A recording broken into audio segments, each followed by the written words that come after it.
Риддер қаласының барлық сайлау учаскелерінде учаскелік сайлау комиссиялары жұмыс істейді. Комиссияның төрағасы және мүшелері сайлауды ұйымдастыруға және өткізуге жауап береді.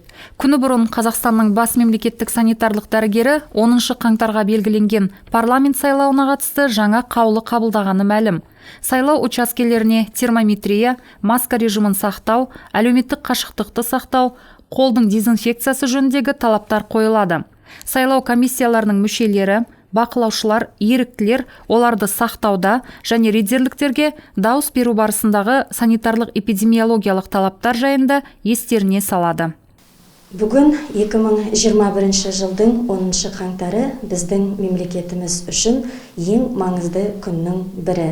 Сайлауға қатысу әр Қазақстан азаматының негізгі конституциялық құқығы. Біздің 137 аймақта 28 үйді қамтимыз.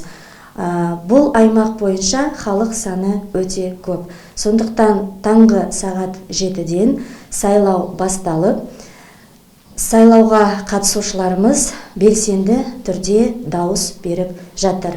Сайлау үрдісі барлық санитарлық талаптарға сай өткізіліп жатыр.